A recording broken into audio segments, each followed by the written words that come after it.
Magandang araw kaibigan! Tuloy po kayo sa Felicidad's Channel. Sa mga kwento ng buhay at pag-ibig na hinalukay sa natatagong baul ni Felicidad. Pero bago po tayo magpatuloy, huwag niyo pong kalilimutan na i-like ang video, i-subscribe ang channel, at i-click ang notification bell para lagi kayong updated sa mga parating pa na upload.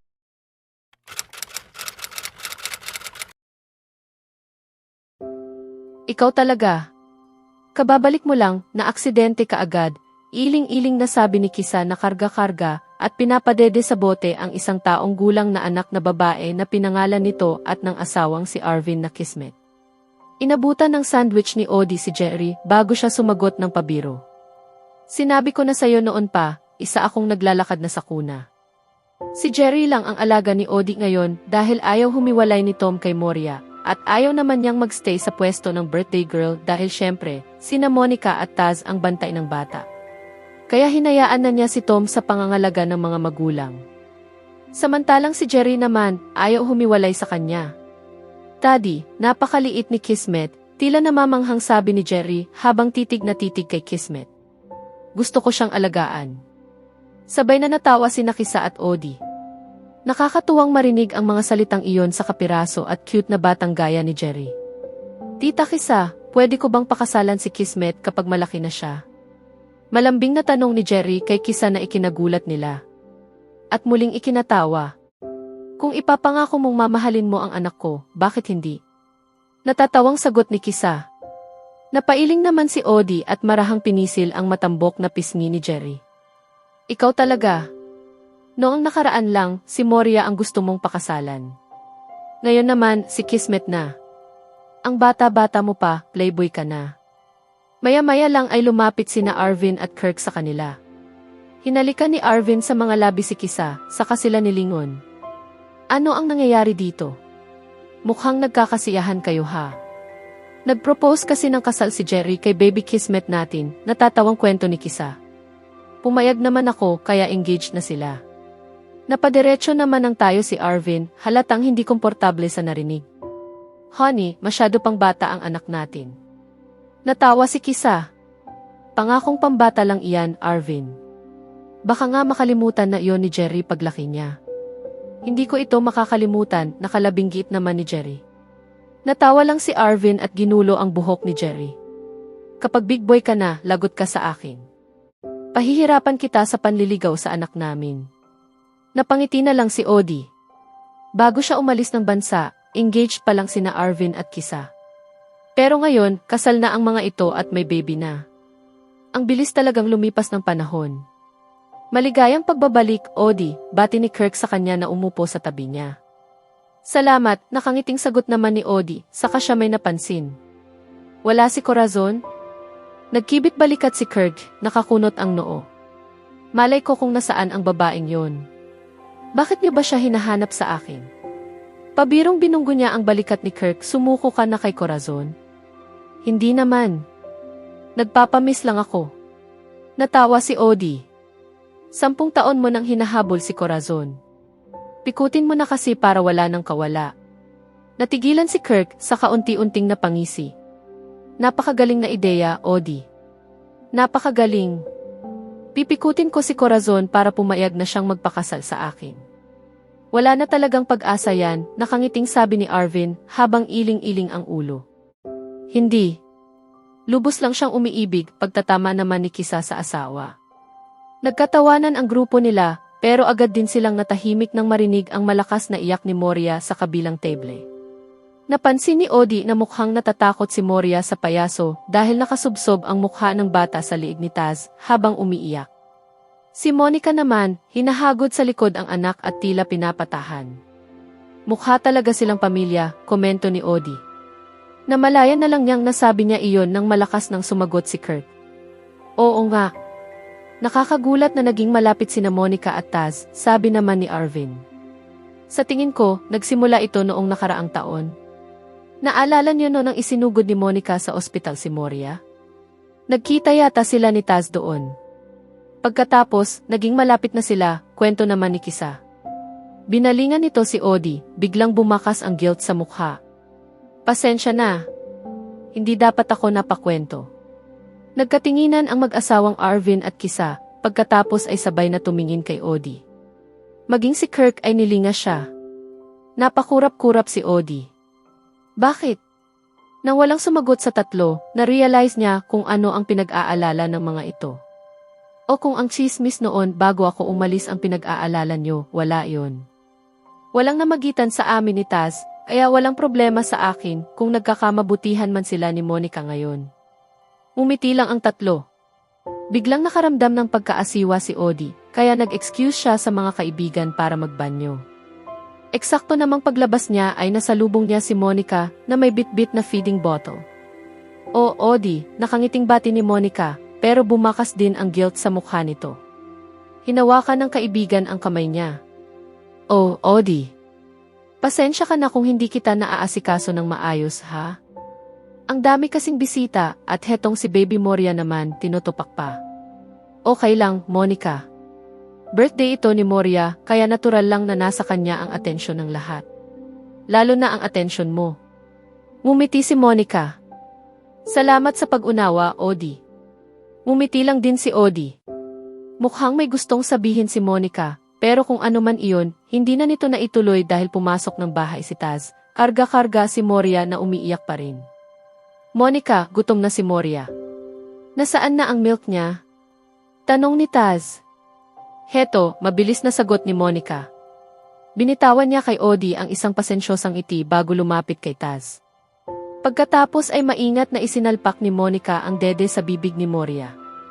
Naku, makakatulog na yan. Dalhin mo na sa kwarto si Baby Moria, suhestyon naman ni Taz. Mukhang napagod talaga siya ng husto eh. Sige, bumalik ka na sa party, Taz.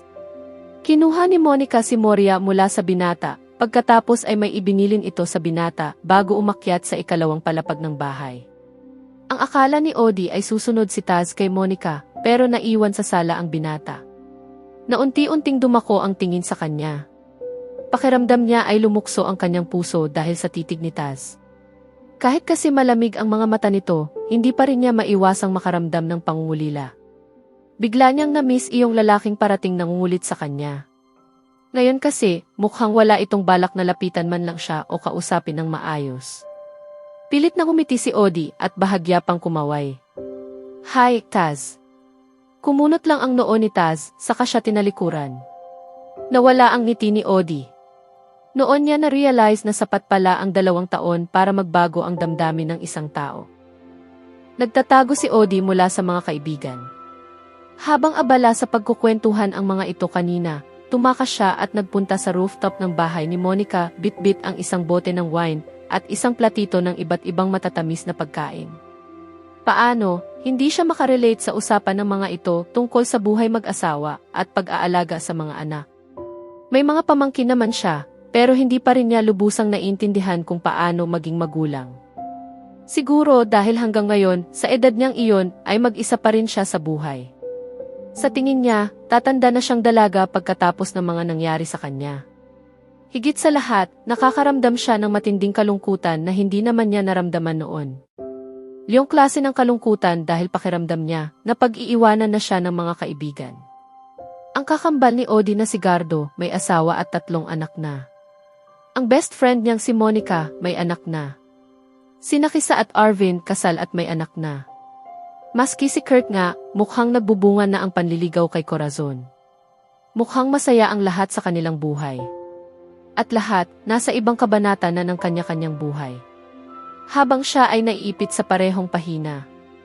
2 taon na ang nakararaan, hindi siguro indahin if Odie ang pag-iisa, dahil iyon nga mismo ang hiningi niya sa mga tao sa kanyang paligid. Pero kasi, may nagparamdam sa kanya na pwede siyang maging masaya sa piling nito. At ngayon, nami-miss niya ang maging masaya kasama ang taong iyon. Nami-miss niya ang mga araw na pwede siyang umiti at tumawa ng malaya dahil nandyan siya para sa kanya.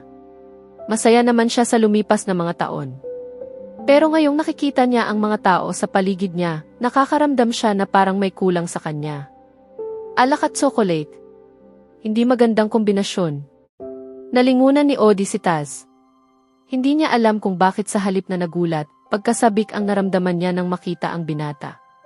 lalo pa siyang naging gwapo sa dilim. Mas misteryoso. At mas hindi maabot. Lumapit sa kanya si Taz, nakapamulsa at seryosong-seryoso. Hinahanap ka na ni Nagardo. Uwi na yata kayo dahil nakatulog na ang kambal. Nasabi na lang ni Odi, saka tiningnan ang mga kalat sa harap niya, ang mga sapatos niyang hinubad kanina, dahil sumakit ang kanyang mga paa sa takong, ang baso, ang bote ng red wine, at ang mga tsokolate sa plato. Sandali. Mag-aayos lang ako. Mukha kang magulo. Napasimangot si Odi. Naiinis na siya dahil kanina pa ipinapamukha at ipinapaalala ni Taz kung gaanong walang direksyon ang buhay niya noong nagkasama sila 2 taon na ang nakalilipas. Na hanggang ngayon wala itong tiwala sa kanya. Hindi tuloy niya napigilang maging sarkastiko. Kabaligtaran ng paniniwala ng marami, kaya ko na ang alagaan ang sarili ko ngayon. Maraming salamat. Umupo sa tabi niya si Taz, pero may sapat na distansya sa pagitan nila. Hindi siya nito tinitingnan. Pasensya na. Sinigawan kita kanina, gayong ako naman itong nakapanakit sa iyo. Nagkibit balikat si Odi. Okay lang. Kasalanan ko rin naman. Hindi ako nag-ingat. Namayani ang katahimikan. Bumalik ang komportableng pakiramdam ni Odi ngayong katabi niya si Taz. Kahit ramdam niyang may 2 taon nang nakapagitan sa kanila, hindi pa rin niya naiwasang maging masaya kahit paano. Namimiss niya ang kasama siya, lalo na ang pagkakaibigang minsang kanilang pinagsaluhan. At syempre, yung munting bagay na minsan nilang pinagsamahan. Salamat, sinserong sabi ni Odi maya-maya. Para saan? Para sa lahat ng ginawa mo para sa akin. Alam kong paulit-ulit na, pero utang na loob ko sa iyo kung bakit buhay pa ako hanggang ngayon. Sa wakas ay tiningnan na siya ni Taz. Sa isang paraan, napalambot ang kanyang mukha. Kaunti na lang ang utang mo sa akin. Di ba ang sabi ko sa'yo noon, makakabayad ka lang sa akin kapag inayos mo na ang buhay mo? Mukha namang hindi ka na suicidal, kaya bayad ka na. Yung interes na lang ang pagtrabahuhan mo. Napangiti si Odi. Sige, gagawin ko yan. Ngumiti si Taz. Aasahan ko yan. Ngayon lang uli nakita ni Odi si Taz na ngumiti sa kanya. Pakiramdam niya, sa sandaling minuto na iyon, bumalik sila sa dati. Kung ano man sila noon. Bumalik din sa alaala niya ang mga naganap bago siya umalis 2 taon na ang lumilipas. Habang nagpapagaling si Taz sa ospital matapos itong mabaril para protektahan siya sa hostage-taking drama na nasangkutan nila noon, inayos ni Odi ang mga papeles niya papunta sa Paris. Habang inaayos ang mga iyon, namalagi muna siya sa Laguna, pinagtataguan ang binata. Pagkatapos, saka siya lumipad papunta sa ibang bansa. Umalis siya dahil hindi pa niya kayang mahalin si Taz, gaya ng pagmamahal nito sa kanya noon. Naakit siya sa kanya, oo, pero naisip niyang dahil lang iyon sa mahina pa siya. Na naghahanap lang siya ng makakasama dahil malungkot siya. Naisip niyang hindi iyon patas sa binata, kaya minabuti niyang layuan na lang ito. Hindi na rin itinuloy ang paggawa ng pelikula tungkol sa love story ni Odi at Pluto dahil sa pagreklamo ng ina ni Pluto. Hindi na nakipaglaban pa si Odi dahil ayaw na niya ng gulo at mukhang ganoon din si Taz. Naghiwalay sila sa napakasamang paraan. Paumanhin, hindi napigil ang sabi ni Odi nang makonsyensya siya dahil sa mga nagawa niya noon kay Taz. Gumuhit ang mga mata ni Taz ang sakit na mabilis nitong itinago sa pag-iiwas ng tingin. Kailangan ko nang umalis. Paalam, Odi. Ang nakakasira ng kalooban, kondena ni Odi sa sarili nang ma-realize na mali ang mga salitang nasabi niya. Wala na siyang nagawa kundi ang panoorin ang likod ni Taz habang papalayo. Ang likod ng lalaking muntik na niyang minahal noon. Sa susunod na kabanata, aasahan na mas malalalim na emosyon at tensyon ang lilitaw sa pagitan ni Odi at Taz habang muling haharapin nila ang nakaraan at mga hindi pa natatapos na damdamin. Bukod dito, posibleng magkaroon ng mga bagong pagsubok sa kanilang pagkakaibigan at pagmamahalan na magtutulak kay Odi na mas kilalanin ang sarili at ang kanyang tunay na nararamdaman. Kaya abangan natin,